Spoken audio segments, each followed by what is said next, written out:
Bom, primeiramente, né, a gente é da turma de Direito da Univel, a gente está no quarto semestre e Sim. a gente está fazendo esse trabalho de extensão, né, Aham. voltado para fora da faculdade. A gente quer atingir um público além da faculdade, né? É o próprio trabalho de extensão. A gente quer estender esse conteúdo e trazer para jovens, né, de 16 a 18 anos e contextualizar eles sobre a importância do voto consciente como um Uhum. todo, né? Você prefere que E deixe o celular assim nesse formato ou na vertical? Tanto faz. assim tá bom, assim tá bom. Tá bom?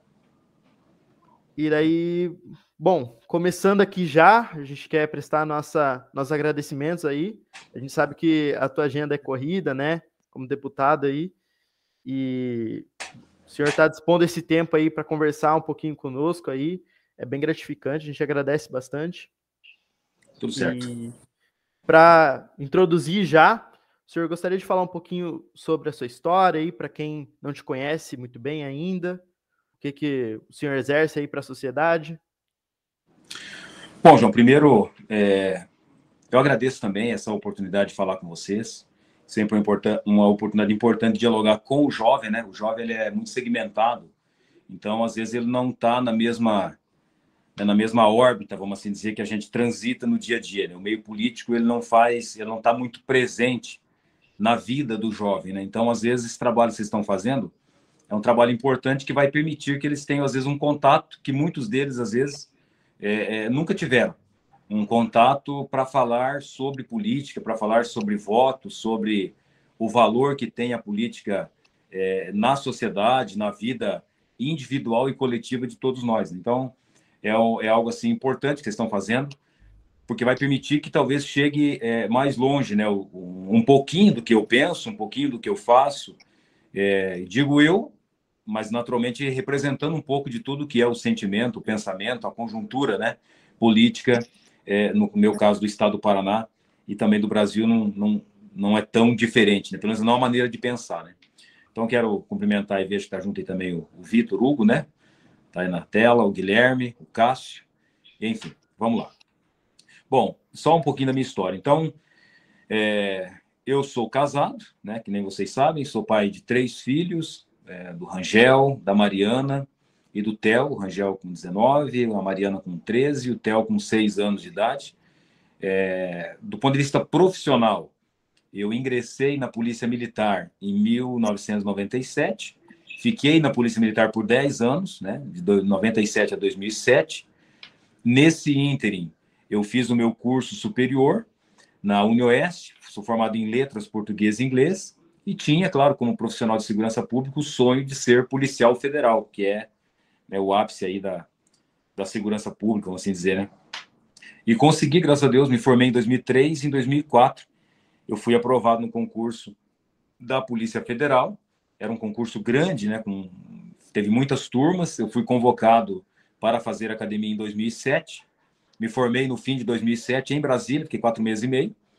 E aí me tornei policial federal, então, tomei posse, né, efetivamente, no dia 31 de dezembro de 2007. Aí eu fico na ativa da Polícia Federal até 2012. Em 2012, eu me coloco à disposição para participar mais ativamente da política, como candidato, então, a vereador em 2012. Me elegi vereador em 2012. Aí, no primeiro dia, já como vereador, eu acabei me tornando, fui eleito presidente da Câmara de Cascavel. Já no ano seguinte, em 2014, eu fui candidato a deputado estadual, fui eleito deputado estadual, e depois fui reeleito em 2018 e reeleito para um terceiro mandato de deputado estadual em 2022, agora recentemente. Então, estou exercendo agora o terceiro mandato como deputado estadual do Paraná. Nesse ínterim, também, em 2016 e 2020, eu fui candidato a prefeito de Cascavel. Nas duas eleições, eu fiquei em segundo lugar, sempre tem 6, 7, 8 candidatos disputando a eleição. Eu fiquei em segundo lugar nas duas eleições. Perdi para o Paranhos, que é o prefeito de Cascavel, nas duas eleições, né? Então, essa é a minha conjuntura um pouco profissional e política também, né? Antes disso, antes de eu ser policial militar, sempre trabalhei em muitos serviços que muitos de vocês nem conhecem, né? Nunca tiveram relacionamento com esse tipo de serviço que eu fiz, serviço de trabalhar na roça, enfim. Estudei sempre em escolas públicas, né? Nunca estudei em escola particular. E isso, então, também é assim, uma simbologia de que, de fato, o sucesso está muito atrelado ao teu esforço pessoal também, né? Então, essa questão da oportunidade, muito dela é nós mesmos que buscamos fazer também. Então, você estuda numa escola melhor, bacana, legal, ou você estuda numa escola que não é tão boa, mas o que faz a diferença é realmente, às vezes, o teu empenho, o teu foco, a tua dedicação, o teu trabalho. Não adianta ficar esperando cair do céu. Ah, vou fazer um concurso, vai que eu passo. Não vai passar, meu irmão. Se você não estudar, não se dedicar, você não vai passar no concurso. Não tem negócio de sorte. Na vida política, inclusive, e na vida pública, né, na vida do trabalho profissional, não existe sucesso sem esforço, sem dedicação, sem foco, sem determinação, né, sem obstinação. Então, tem que ser obstinado. Tanto na vida profissional como na vida política também. Ninguém chega a um terceiro mandato de deputado, ninguém consegue os resultados se você não tiver um esforço muito grande, um foco muito grande. Né? Então, acho que basicamente é isso. Aí, se houver mais alguma dúvida, vocês vão perguntando que a gente vai falando. Sim, é muito interessante essa sua bagagem, né? Eu até conversei um pouco alguns assuntos com o Rangel, né? E conversando com ele, ele me contou muito dessa sua trajetória, que da forma que o concurso público virou a chave da sua vida, né? Que como você mesmo disse, o senhor trabalhou muito tempo na roça, né? E ter tido essa oportunidade de ser aprovado no concurso da Polícia Militar mudou completamente sua vida, né? Essa questão do esforço atrelado à oportunidade aí. É uma questão muito interessante aí que eu achei da sua trajetória como policial militar e também transferindo para essa parte como político hoje em dia, né? Mas João, até para complementar, veja, que talvez não faça, não sei onde que vai fazer, onde vai ecoar essa, esse, essa experiência de vida que eu tenho, né? Por exemplo, eu venho de uma infância de muita pobreza, entendeu? De muita dificuldade. Meus pais eram analfabetos, bebiam, né? Fumavam. Então, assim, analfabetos não saber fazer a letra A, entendeu? Acho que hoje as pessoas nem têm noção do que significa. Você ter que viver com pais que não têm a menor instrução, não tem a menor condição, né, de dar um suporte e tal. Mas eles tinham aquilo que muitas famílias hoje, com muita escolaridade, não têm. Eles tinham por mim um amor incondicional. Era um amor assim que realmente preenchia todas as lacunas que às vezes o dinheiro não tinha condição de preencher, o conhecimento, não, então, mas aquele amor que é o que faz a diferença, sabe? Quando você faz alguma coisa com amor, isso faz toda a diferença na vida. Então, eles me deram sempre esse amor e foi isso que eu tinha. Então, mas eu vim de uma pobreza tão grande que eu não tinha condição de fazer uma faculdade particular, né? Porque não tinha condição. E aí, o que eu fiz? Para ter condição de sobreviver, eu tive que me esforçar muito para passar num concurso público e passei no para depois fazer a faculdade. Então, eu fiz o contrário. Hoje eu vou fazer faculdade para depois eu conseguir ter um trabalho. Então, eu inverti o raciocínio. Eu vou ter que ter condições de sobreviver com dignidade para daí eu fazer minha faculdade. Então, eu fiz o concurso da Polícia Militar, passei primeiro, depois já com essa renda que eu ganhava, aí eu consegui fazer uma faculdade ali de 4 anos. As aulas eram de segunda a sábado, né? Não era de segunda a sexta, era de segunda a sábado. E aí, graças a Deus, deu tudo certo. E para finalizar essa parte do concurso que você falou, João, veja, eu fiz três concursos para a Polícia Rodoviária Federal, fiquei na boca ali para entrar em 2 deles, um deles eu levei pau mesmo. Então, o concurso não é só um mar de rosa, entendeu? Teria que você leva um pau mesmo e não passa e já era, entendeu? Mas você não pode desistir, porque quem faz concurso sabe que você não pode fazer um concurso para passar. Você tem que fazer até passar. Você faz um, não passou, faz 2, não passou, faz 3, uma hora você vai para cá. Então, estudei para muitos concursos, né?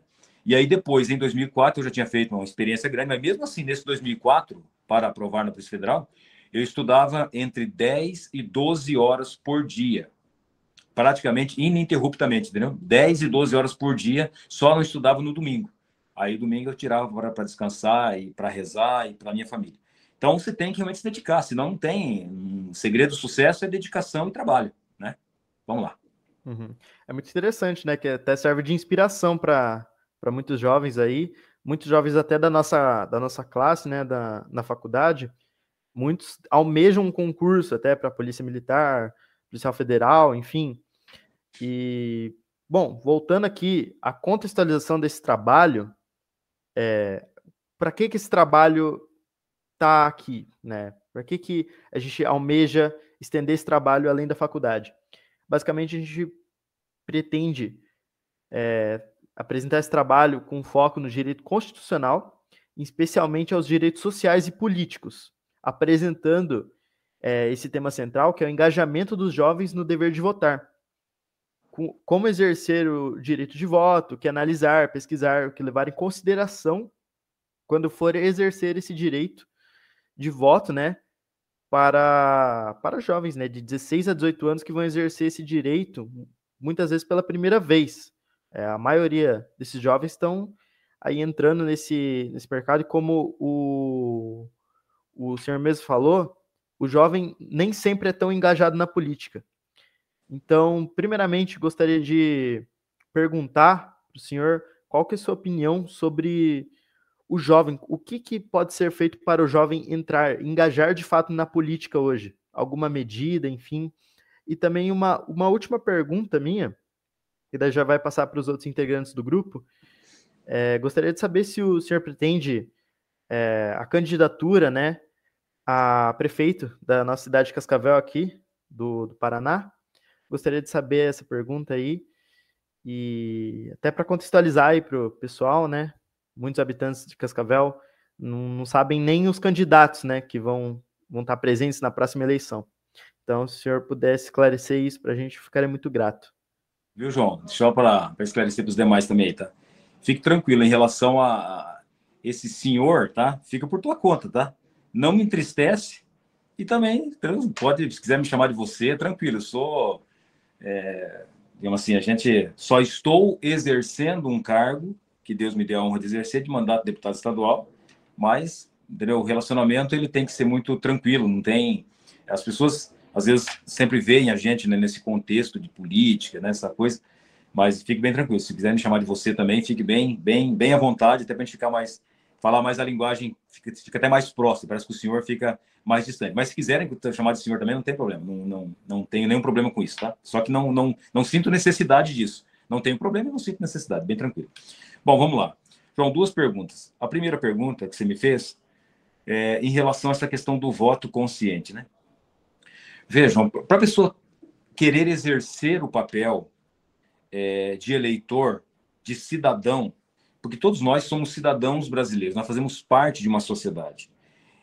Cara, se você for olhar bem ao certo, o único momento que nós temos uma oportunidade de participar efetivamente da conjuntura administrativa política do país, do estado, da nossa cidade, é só naquele momento que você vai exercer o teu papel do voto. Que aí não é também só o voto, né? Cara, é muito pequeno você pensar assim, eu vou votar para preencher lá, fazer meu papel. Cara, você tem que ter uma condição de avaliar uma candidatura, sabe, que faça aquilo que te representa.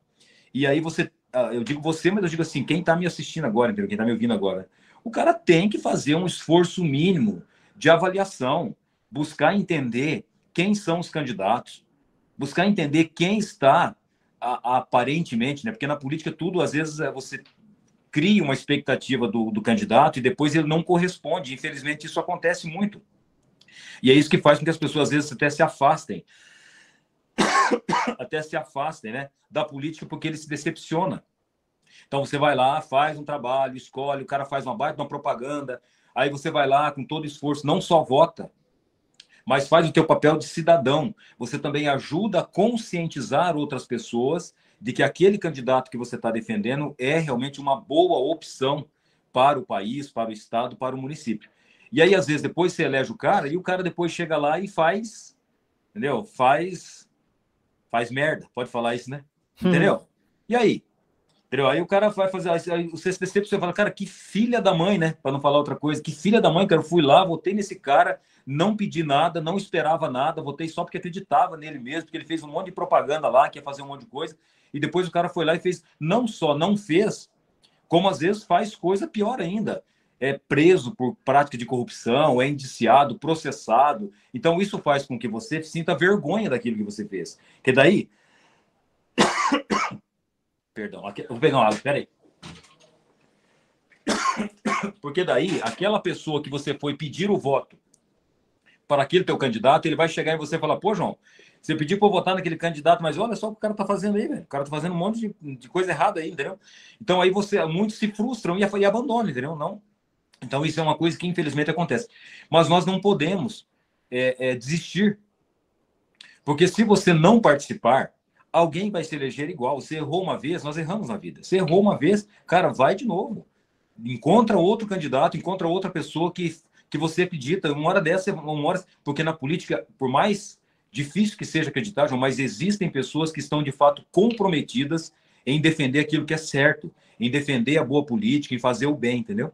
Então, assim, existem pessoas que estão de fato dedicadas a fazer isso. Então, às vezes, um não faz, ou dois não fazem, mas existem pessoas que querem de fato fazer a diferença. Então, eu acho que esse papel de você conhecer, buscar se inteirar de quem são os candidatos, e quando você encontrar um, não faz só o trabalho de votar, não. Conscientiza outras pessoas. Pode ser que só pede para o teu candidato falar assim, meu irmão, eu vou defender você, eu vou fazer campanha para você, mas, por favor, não me faça passar vergonha depois.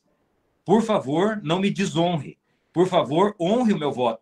Trate o meu voto com dignidade, porque eu estou fazendo campanha para você de graça, entendeu? Eu não estou pedindo nada. Então, você tem o dever de fazer a coisa certa. Então, essa conversa você tem que fazer com o candidato que você vai defender. Fazer com que chegue nele de alguma maneira, pela rede social, ou pessoalmente, falar, cara, ó, estou acreditando em você, mas não me faça passar vergonha. Não vá roubar dinheiro público, não vá fazer sacanagem, não vá me fazer passar vergonha com as pessoas que eu estou pedindo voto para você. Então, isso, cara, cria no candidato também um senso de responsabilidade. Porque o que existe hoje? Existem candidatos que se elegem com o voto consciente, que é o voto de pessoas que investigam, identificam um bom candidato e trabalham por ele, de graça. O que é o voto consciente? O voto consciente é aquele voto que você não faz para atender a um interesse pessoal. Entendeu? O voto consciente, porque o que acontece com muitas pessoas? Eles são contratados para trabalhar para alguém. Só que é o seguinte, então, ou seja, você está vendendo o teu voto, você está vendendo o teu apoio. Então, eles identificam lá que o Guilherme, o Vitor, o Cássio, o João é uma liderança. Aí o cara vai lá e fala, viu, João, você quer trabalhar para mim na campanha? Eu vou te pagar X reais aqui. Aí você recebe aquele dinheiro, que é para atender ao teu interesse pessoal, e você começa a falar bem daquele candidato, sem necessariamente ter feito um esforço pessoal para acreditar que, de fato, aquele candidato é um bom candidato. Não, você está fazendo aquilo porque você está ganhando para fazer aquilo. Então, isso também é uma maneira de corrupção. Você está recebendo um dinheiro para defender um candidato que não necessariamente você estudou, não necessariamente você acredita nele. Então, aí você já tem um interesse pessoal, ou então outro formato. Você vai defender um candidato porque ele te prometeu que, se ele se eleger, ele vai conseguir um cargo para você. Ou seja, aí não interessa se esse candidato vai roubar, se esse candidato vai ser bom, se ele vai ser um filho da mãe, entendeu? Mas não interessa, ele vai te conseguir um cargo, então é isso que me interessa, eu vou defender esse candidato. Ou seja, que consciência que tem nisso? Está sendo um voto egoísta, sem nenhuma consciência coletiva, né? Porque às vezes esse candidato ele vai fazer um mal enorme para outras pessoas, mas ele vai atender um interesse pessoal teu, né? Então, assim, sempre tem que estar nessa ideia de que seja um candidato que vai fazer o bem para a coletividade, vai defender a juventude, vai defender as políticas públicas do jovem, vai defender as políticas públicas para melhorar a saúde de Cascavel, para melhorar, de fato, a segurança pública, enfim, entendeu? Então, mais ou menos isso é a questão da consciência, é você se doar por um propósito, um objetivo que você acredita ser bom para muita gente, não só para você. Pode ser para você também, óbvio, não tem problema ser bom para você, mas não pode ser só para você, independentemente do candidato, né? Então, eu acho que isso está mais ou menos, não sei se tinha mais alguma dúvida sobre essa questão do voto consciente, é isso, é você se preocupar com a tua cidade. Cara, o que eu quero para o meu futuro em Cascavel? Eu quero que tenha emprego, eu quero que tenha realmente uma qualidade de educação bacana, porque depois vão ser pais também, vai ter filho, vai ter neto, vai ter... Então, eu quero cuidar da minha cidade. Então, quem que é um cara que representa isso para mim? Como candidato a prefeito, como candidato a vereador. Esse cara, eu acho que ele vai fazer o bem para a minha cidade. A minha cidade estando bem, eu também vou ser beneficiado. Vai ter segurança, vai ter iluminação, vai ter saúde, vai ter transporte coletivo de qualidade, vai ter... Então, a minha cidade estando bem, eu também vou estar bem. Agora, quando você está bem, não necessariamente a cidade vai estar bem. Então, se inverte o raciocínio. A tua segunda pergunta, João, e aí eu quero... Veja, João, eu fui candidato a prefeito de Cascavel 2 vezes. Né? Eu já fui candidato em 2016, como eu já falei, fui candidato em 2020. Nas duas eleições eu fiquei em segundo lugar. Na primeira eleição, inclusive, eu fiz em Cascavel, para prefeito, 56.260 votos. Eu não fui para o segundo turno por 1%. Paranhos venceu no primeiro turno da eleição por 1% de diferença. Então, e se tivesse ido para o segundo turno, talvez o resultado pudesse ter sido diferente. Mas Deus tem os seus momentos. Tudo existe um tempo e o tempo não é nós que fazemos, é Deus quem faz.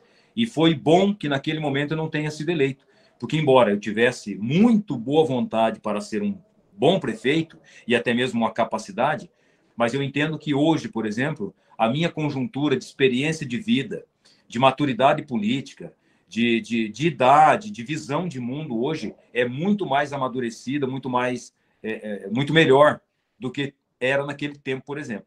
Então, agora, por exemplo, é um momento que o próprio prefeito Paranhos, né, que está fazendo uma boa administração, ele não pode ser mais candidato a prefeito. Então, eu fiquei em segundo lugar nas duas eleições. Então, é natural que já estando eu com 11 anos de vida política, sem nenhuma, sequer uma denúncia, não é que eu nunca fui processado, eu nunca tive uma denúncia de prática de corrupção na minha vida, graças a Deus, nem de prática de corrupção, nem de maneira nenhuma. Então, 11 anos de vida política, 100% ficha limpa, né? Estou aí com realizações extraordinariamente grandes para Cascavel. Só esse ano, por exemplo, só esse ano, eu estou destinando para Cascavel mais de 12, pode chegar a 14 milhões de reais. Então, cara, é dinheiro assim que muda a vida de muitas pessoas, de realidades, da APAI, que muda a realidade de entidades filantrópicas, da segurança pública, do esporte. Cara, eu estou fazendo um investimento no esporte gigante. Então, terceiro mandato como deputado, né, já estou também maduro, conheço o meio político, é natural que o meu nome se apresente. Tanto é que, graças a Deus, nas últimas pesquisas, né, em todas elas, o meu nome tem aparecido sempre na ponteira das pesquisas, sempre ou empatado tecnicamente com outro candidato, ou em primeiro lugar, inclusive, tem pesquisa que já coloca o meu nome. Então é um momento muito bom, mas eu tenho que resolver uma questão partidária que está acontecendo agora em Cascavel. Tive todo um transtorno no meu partido, enfim, para viabilizar a minha candidatura, então tenho que resolver isso. Mas no que depender de mim, eu sou sim pré-candidato a prefeito de Cascavel. Estou trabalhando para ser o próximo prefeito de Cascavel, se for da vontade de Deus, e o povo assim também, claro, dê a honra do voto lá na urna. É assim que acontece, né? Acho que é isso, João. Mais alguma dúvida ou os demais aí? Deu para esclarecer muito bem essas questões aí. E, bom, da minha parte aqui, era isso que eram as minhas dúvidas, né, que gostaria de perguntar para o senhor. E já voltando aqui, agora dando o gancho, né, para a continuidade aqui do nosso trabalho, acho que agora é o Cássio que vai fazer algumas perguntas para o senhor. Pode ficar à vontade aí, Cássio. Bom dia, Márcio, tudo bem? Bom dia, Cássio. Joia? Tá conseguindo me ouvir certinho? Perfeito. Então, eu tenho uma dúvida que não só eu, como várias pessoas que eu já conheci, e também na nossa matéria, apresenta essa bastante dúvida, é como o ato de votar se conecta aos direitos sociais e políticos presentes na Constituição. Deixa eu ver se eu entendi a tua pergunta, Cássio. Como o direito de votar, veja, tudo o que você faz, Cássio, tudo o que nós fazemos, de alguma maneira tem uma participação política. Então, por exemplo, você estuda lá na escola tal, o cara está lá na escola lá pública, por exemplo, né? Ou até mesmo particular. Não existe nada que aconteça naquela escola que não tenha uma participação política. Então, por exemplo, se você tem uma decisão política para que aquela escola receba um investimento, ou seja, eu estou mandando lá, por exemplo, só para Cascavel, nesse início de ano, eu já mandei 1.500.000 reais para melhorias nas escolas. Então, é uma decisão política. Aquela escola vai estar mais bonita, vai estar pintada, vai estar melhor, mais estruturada por uma decisão política.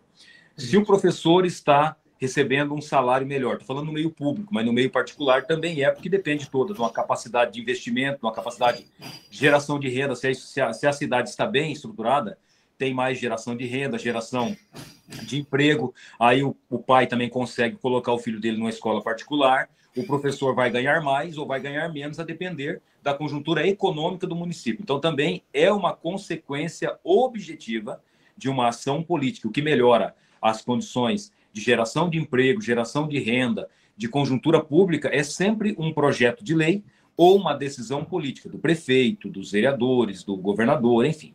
Então, eu acho assim, Cássio, eu não sei se eu entendi bem a tua pergunta, mas eu acho assim, quando você vota, quando você faz o teu voto consciente, como eu disse antes, o voto consciente é aquele que tem uma preocupação com o coletivo, uma preocupação com o todo, uma preocupação com a cidade. Então, a cidade vai estar bem, eu também vou estar bem, vai ter segurança pública, vai ter uma boa qualidade de educação, então, tudo. Então, quando você faz uma boa escolha, ajuda a fazer uma boa escolha, a tua cidade vai estar bem e, naturalmente, os direitos sociais previstos na Constituição vão ser respeitados se o político que você escolheu for uma pessoa que tenha realmente sensibilidade para cuidar daqueles que mais precisam, sem desprestigiar a importância daqueles que produzem, daqueles que têm mais condições, que também a sociedade não é feita só de pobres.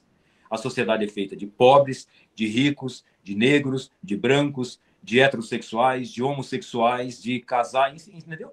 Então, de pessoas que querem ser padres, de pessoas que querem ser empreendedores. Então, o prefeito, por exemplo, de maneira especial, ele tem que ter esse olhar que cuida do macro, que cuida do todo, que cuida da cidade, onde todos vão viver e buscar que vivam em harmonia, sem essa divisão que às vezes é muito pregada, né, por ideologias partidárias que pretendem dividir a sociedade para governar, né? As ideologias de esquerda, por exemplo, eles têm essa pegada de querer dividir sempre homens e mulheres, brancos e negros, empregados e funcionários, é tudo um contra o outro, entendeu? Isso é uma bobagem que se coloca na cabeça dos jovens de maneira especial, na própria escola, infelizmente, nas universidades, e que a gente tem que olhar com aquilo. O que é o melhor para me estudar? Cara, eu não quero nem saber se a pessoa é branco, é negro, eu quero saber o seguinte, eu tenho que respeitar um outro, tem que ter respeito pela pessoa, não pela cor, não pelo sexo, não pela condição financeira dela, é mais pobre, então eu vou tratar menos bem, é mais rico, eu vou tratar melhor. Não, cara, é um ser humano que está ali. Não sei se respondi a tua pergunta, Cassiela, um pouco, acho que é mais ou menos Sim. isso. Essa responsabilidade do voto com o coletivo. Vale ressaltar também que é sempre, igual você falou, seria conscientizar até os jovens, né? Porque se você conscientiza os jovens de votar no voto, já ajuda também no futuro deles, né? Com certeza, cara. A depender, na verdade, o jovem, cara, deveria ser o cara, né, ou a cara, né, que mais deveria se preocupar com o voto, porque, pragmaticamente falando, ou seja, objetivamente falando, o jovem, em tese, é o que vai viver mais tempo, né, assim, pela lógica natural da vida. E então, vai ter filhos também, né?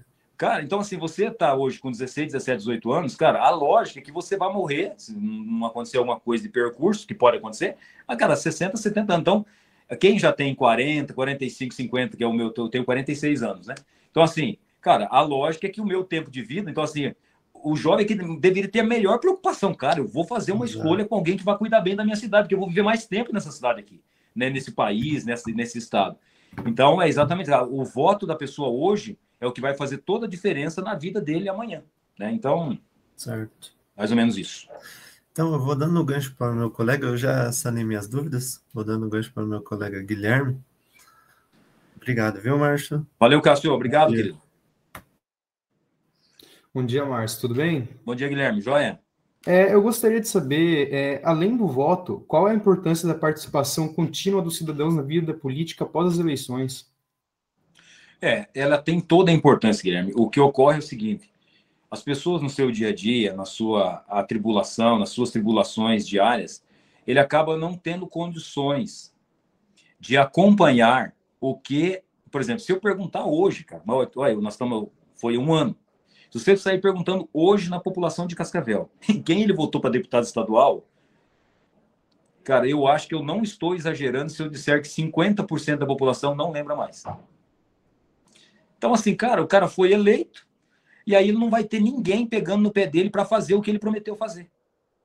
Entendeu? Aí o cara vai ter liberdade para fazer o que ele quer fazer. Então, é de fundamental importância, Guilherme, que de fato o cidadão tivesse esse senso, esse compromisso de cuidar do seu representante. Para que quando ele fizer alguma coisa que não foi legal, ele pegar e falar, ô Márcio, cara, eu não entendi isso aí que você fez.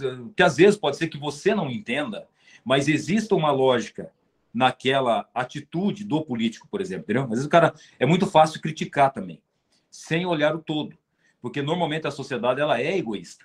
Cada pessoa quer olhar para si. Eu fiz alguma coisa que afronta o meu interesse. Então, o cara é ruim. Então, o cara não é bom. Agora, o cara só é bom quando ele faz alguma coisa que atende ao interesse, por exemplo, o meu interesse, né? Atende ao teu interesse, então aí o cara é bom. E às vezes não. Seria bom se a pessoa tivesse uma consciência de olhar para o todo. Pô, às vezes ele não atendeu o meu interesse, mas esse trabalho dele vai beneficiar, né, cara, as pessoas que praticam esporte, vai beneficiar as pessoas que precisam do transporte coletivo, vai beneficiar as pessoas que precisam. Então, esse seria o ponto ideal de consciência política, né? Saber que nem sempre... Agora você vai querer achar assim, ó, o político só é perfeito, ele só é bom se ele fizer 100% das coisas de acordo com o que eu acho que é certo. Cara, não vai acontecer nunca isso. Porque nós somos diferentes, cada pessoa tem uma concepção, tem um contexto, tem uma conjuntura, entendeu? Então, assim, não é o que ele está fazendo que eu concordo que é o melhor. Pode ser que você esteja errado. Pode ser que você não tenha razão. Então, às vezes, tentar entender também por que eu estou votando assim ou daquele jeito. Pô, mas esse voto eu não entendi. Não é dizer assim, não, ele só seria certo se votasse desse jeito. Ah, mas quem falou que você tem razão, irmão? Pode ser que você não tenha razão, pode ser que lá no meio existam razões que justifiquem o porquê que aquele teu candidato está votando daquele jeito. Não é por sacanagem, não é porque ele está te traindo, porque ele está fazendo coisa errada. Às vezes ele tem uma explicação lógica na cabeça dele que justifica o porquê que ele está fazendo aquilo. Então, essa é uma conjuntura, Guilherme. Tentar entender o todo e não ser egoísta a ponto de entender que a pessoa só está sendo bom político se ele fizer alguma coisa que me agrada, mas olhar para o todo. E, ao mesmo tempo, ter essa participação, Guilherme, de acompanhar, né? De falar, cara, Pacheco, como é que tá? Então, só que não dá tempo, né, cara? Então, a maneira que você encontra, eu tenho, por exemplo, eu tenho uma no WhatsApp, como é que fala? Me fugiu agora o nome, uma comunidade, né? Então, ali, eu mando um pouco, entendeu? Você me segue, quer saber o que eu estou fazendo? Você entra na comunidade ali, então você vai receber no teu WhatsApp. Não quer ver, tá lá. Mas se você quiser acompanhar, eu mando mais ou menos o que eu faço no dia a dia. Então, você vai ter uma noção do que eu estou fazendo, né? E aí, ali você tem maneira de se comunicar comigo também nas minhas redes sociais, né? Então, assim, mas eu acho que é mais ou menos isso, né, Guilherme? Então, ter essa participação depois do voto também é muito importante. Mas, infelizmente, as pessoas não conseguem, porque estão no seu dia a dia, esquecem, não tem esse senso de compromisso, de responsabilidade, da importância do seu voto e de acompanhar o seu político. Senão o cara se elege e faz o que quer depois e a gente fica a ver navios com os bons políticos, né? Certo, Márcio. Agradeço a sua participação. Essa resposta ela foi muito boa, inclusive. E aproveitando, eu passo para o meu colega Victor. Bom dia, deputado. Tudo bem? Vou tirar esse casaco aqui que está quente aqui em Curitiba, hein? Vai lá. Bom, eu queria perguntar, basicamente, quanto a uma questão de mínimo existencial e reserva do possível, que são alguns critérios constitucionais, certo? O mínimo existencial seria basicamente o mínimo que cada direito constitucional deve ser preservado para a população, que é o mínimo que a população necessita para subsistir. E a reserva do possível é o quanto o Estado tem para gastar com isso, no caso. Essa verba, claro, é dividida, mas eu queria saber, dentre a reserva do possível, para quais áreas o senhor tem maior interesse de destinar verba? Saúde, educação, segurança, lazer? Bom, vamos lá. Por isso que eu disse antes, Vitor, e bom dia a você, né? Joia. Bom dia. Viu, Vitor? Por isso que eu disse antes que a gente tem que ter essa consciência de olhar para o todo antes de julgar, porque é muito fácil julgar. Você tá de fora, falar, o cara foi lá, pô, filha da mãe, o cara fez merda. Tá, mas você tentou entender o que é realmente esse projeto e o porquê, né? Então pergunta pro cara antes de sair criticando. Pacheco, viu, eu não entendi, cara, esse voto aqui, por que você fez? O que aconteceu? Porque às vezes a própria mídia vende uma versão que às vezes não é necessariamente verdade. Ela entrega uma versão que é também cheia de ideologia, cheia de interesses, às vezes muitos profissionais de imprensa, por exemplo, também acabam porque recebem algum valor, inclusive como espécie de propaganda, né? Então você vê que às vezes um governo vai lá e investe bilhões ou milhões, né? Num órgão de imprensa, ele vai falar o que o governo quer que fale. Sim. Entendeu? E aí você vai lá, o governo vai lá e fala assim, olha, imprensa, eu quero que você fale isso. A imprensa vai lá e fala aquilo. E se você não tem o esforço de buscar entender o que aconteceu, você vai comprar aquilo como verdade e vai julgar que o que está diferente daquilo que a mídia vendeu na tua cabeça é errado. E que, às vezes, é exatamente uma mensagem, uma informação que está sendo passada, mas de maneira já pervertida na sua essência. Ou seja, ela foi comprometida porque ela foi comprada, aquela matéria. E o que mais existe hoje, infelizmente, é mídia comprada, é imprensa comprada, de alguma maneira, diretamente, entendeu? O governo ou alguém vai lá e compra um espaço de publicidade. Mas para aquele órgão de imprensa continuar tendo aquele investimento na publicidade, ele vai também falar aquilo que aquele governante quiser que fale. Entendeu? Então, ontem eu vi, por exemplo, você pega lá o repasse de verba do ex-presidente Bolsonaro, o repasse de verba do atual presidente, por exemplo. Né? Então, assim, é gigante a diferença. Sim. É óbvio que isso não é pelos bons olhos que o órgão de imprensa tem. É óbvio que isso tem um interesse por trás para vender aquilo que o governo quer vender, as suas ideologias, as suas visões, as suas ideias e as suas verdades, né? Que não é verdade, na verdade são mentiras, são informações corrompidas e que aí acaba chegando na cabeça da pessoa e a pessoa, sem estudar, preguiçoso, acaba comprando aquilo como verdade. Então, esse é um ponto. O outro ponto, acho que me perdi no raciocínio aqui, Vitor, estava falando assim dos direitos. Então, assim, olhar para ter esse compromisso de olhar para o que de fato está sendo investido. Agora, assim, o que é a minha visão? Na minha visão, eu tenho uma visão de gestão, Vitor, muito, muito objetiva. Então, assim, a saúde, cara, ela é, um bem mais do que essencial, cara. Sem saúde, entendeu, meu? Já era. Já era. Eu ia falar outra palavra aqui, mas vamos ser bem reservados. Sem saúde, cara, já era. Então, assim, tem que cuidar, cara, em primeiro plano dessa questão da saúde. Só que daí, Vitor, o que acontece? As pessoas têm que entender também que nem todo mundo está doente. Sim. Então, assim, aí uma vez eu trouxe um dinheiro para Cascavel, que era para ser investido, era a verba então tem toda uma conjuntura. Por isso que eu falo, as pessoas têm que entender o que acontece para antes de falar, para não falar bobagem. Cara, se a verba é do Ministério do Turismo, ela tem que ser investida em alguma coisa que promova turismo. Eu não posso pegar uma verba do turismo e investir na saúde. Aí eu fui lá para construir, por exemplo, um espaço lá, era um aprimoramento acho que era de uma praça, um negócio lá de esporte, não sei o que era. Cara, levei um cacete, assim, fica trazendo dinheiro para investir em praça enquanto as pessoas estão morrendo na UPA. Cara, tá bom, mas esse dinheiro não pode ser investido na UPA, o ignorante. Entendeu? Esse dinheiro tem que ser investido em turismo. Se eu pego um dinheiro da indústria e comércio, eu tenho que investir em geração de emprego e renda, eu não posso investir em educação. Entendeu? Então, as pessoas não entendem as coisas e, às vezes, falam coisas que não sabem. Então, assim, vamos lá. Então, saúde, cara, primeiro plano. Segurança, meu irmão. O que adianta você ter saúde, mas não ter segurança? Você sair na rua, o cara for lá te assaltar e se brincar por causa do teu celular, pegar e te matar. Ou te dar um tiro e ficar aleijado. Então, cara, assim, a segurança pública hoje em Cascavel, talvez a maior demanda, a maior preocupação da população seja justamente segurança pública, até mais do que saúde. Porque a segurança pública, ela é boa para o doente e para o saudável. Ela é boa para o velho, para o novo, para o preto, para o branco, para todo mundo.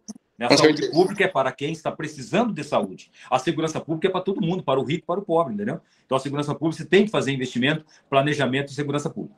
Só que, veja bem, saúde, segurança pública e educação, né? São, assim, o pilar de todo mundo só fala isso. Só que é o seguinte, o que eu penso, a saúde, as pessoas não sabem também, Vitor, a saúde, ela tem um dispositivo constitucional que obriga o prefeito, o governador e o presidente a fazer um investimento. Você tem lá um PIB, ou seja, você tem uma arrecadação, você tem lá o PIB é o quê? A arrecadação do município, ou a arrecadação do estado, a arrecadação do país. Então, deste total de receita, você tem que obrigatoriamente investir X% em saúde. Por exemplo, no estado é 12%. No município, acho que é 25%, se não me falha a memória. Educação, você também tem um percentual que você é obrigado a investir em educação. Então, é só você fazer uma boa gestão dessa verba que já é obrigatória que você vai fazer uma boa gestão dentro daquela pasta. Agora, você tem área, o esporte, você não tem uma verba obrigatória para investir no esporte. Você não tem uma verba obrigatória para investir em geração de emprego e renda. Você não tem uma verba obrigatória, entendeu? Então, você tem que pensar o seguinte, se aquela verba aquela área já tem uma gestão que é obrigatória para investir, é só fazer uma boa gestão. Mas o que eu penso, Vitor? Além da saúde, da educação e da segurança pública, por exemplo, você pega a questão das pessoas, o nosso dever, cara, é cuidar especialmente daqueles que mais precisam, os que mais sofrem, que você falou do direito básico, elementar, de sobrevivência. Aonde que estão essas pessoas? Estão na Secretaria de Assistência Social, concorda? Concordo. Estão as pessoas que mais precisam, mais debilitadas, mais desestruturadas, com mais dificuldade. Então, você olhar com especial atenção para essa área da assistência social. Só que para você ter dinheiro para cuidar da assistência social, você precisa de ter uma boa conjuntura de geração de emprego e renda, porque é na indústria e comércio, no desenvolvimento econômico, que se faz a produção de renda.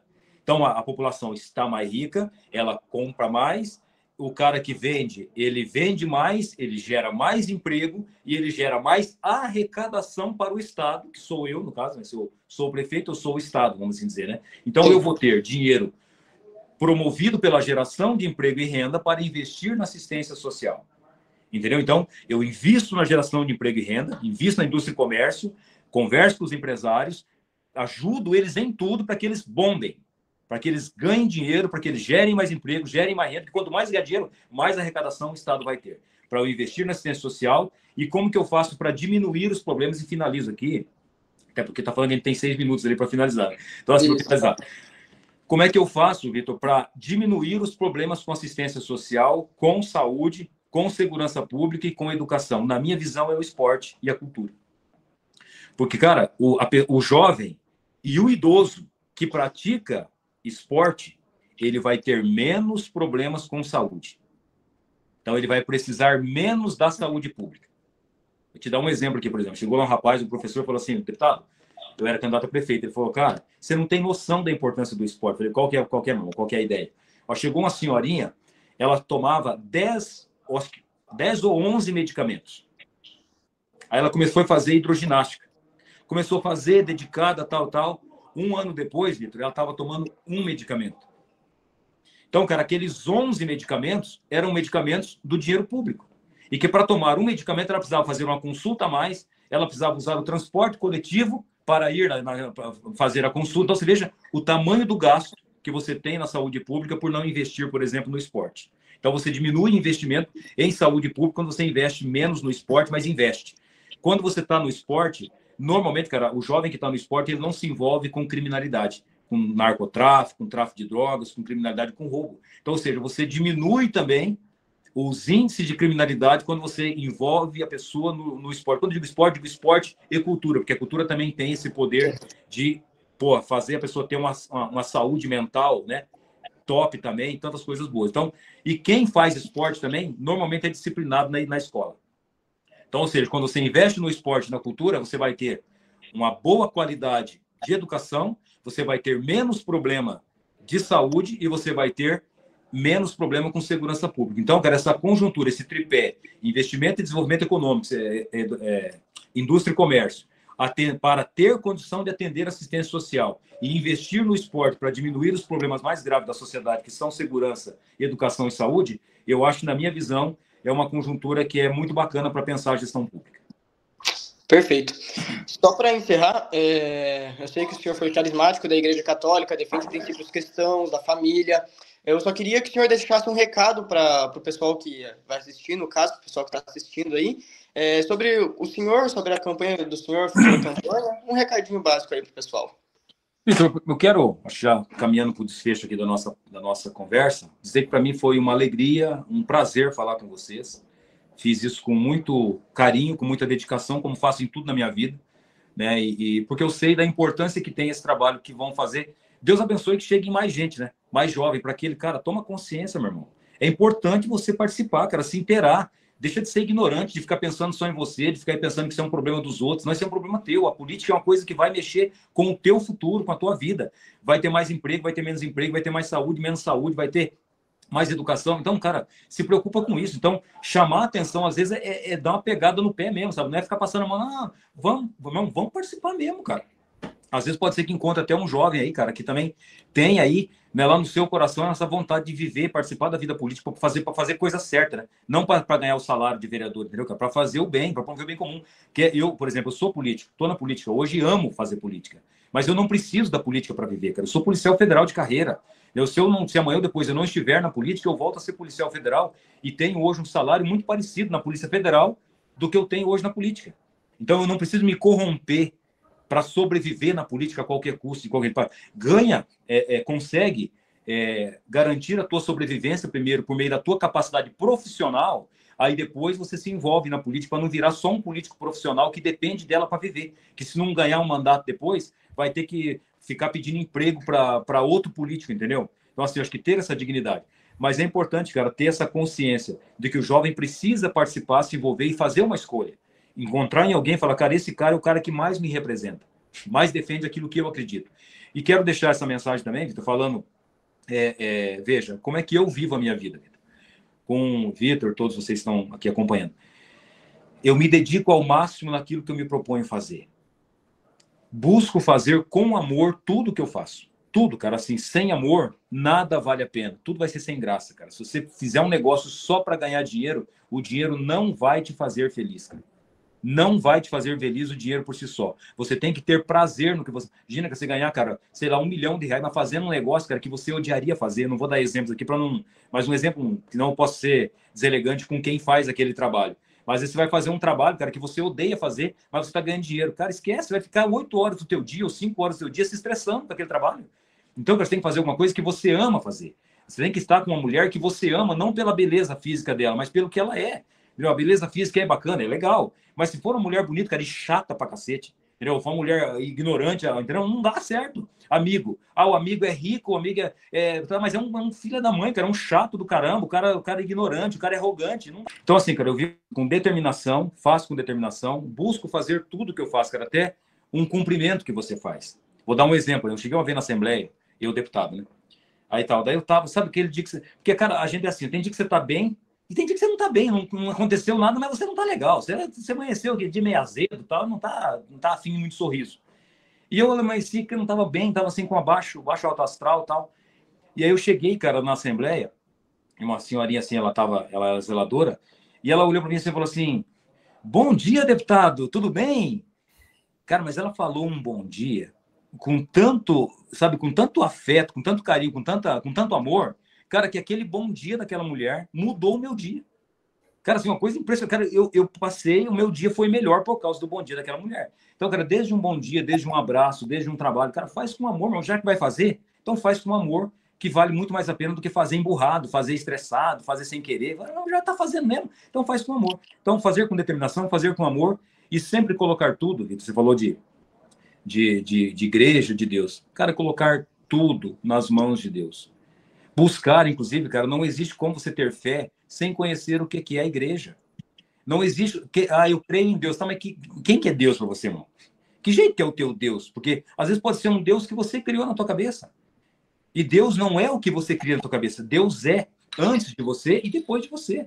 Então, Deus não é o que eu quero que seja, o que eu penso que seja. Eu quero um Deus que aí eu rezo e ele faz a minha vontade. Então, não é seja feita a minha vontade, seja feita a vossa vontade. Assim na terra como no céu. Então, ter essa consciência, buscar conhecer, cara, se eu sou da igreja católica, por exemplo, cara, eu tenho que conhecer por que essa igreja existe, por que essa igreja defende que você é obrigado, você tem o dever de ir na missa ao domingo. Por que isso, cara? Eu não concordo com isso. Tá, mas não basta não concordar. Vai tentar entender. Deve ter alguma lógica espiritual que justifique isso.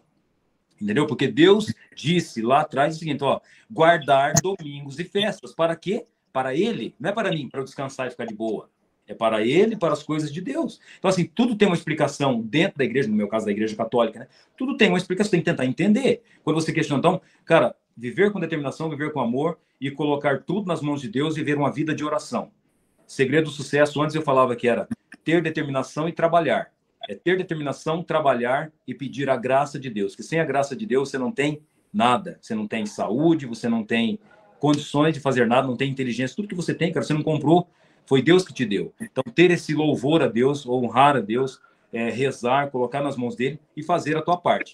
É Deus fazendo a parte dele e nós fazendo a nossa parte. Aí as coisas vão acontecer e vão dar certo. Eu acho que é isso aí. Mais alguma coisa, estou à disposição. Mas foi show de bola o nosso bate-papo aí. Uhum.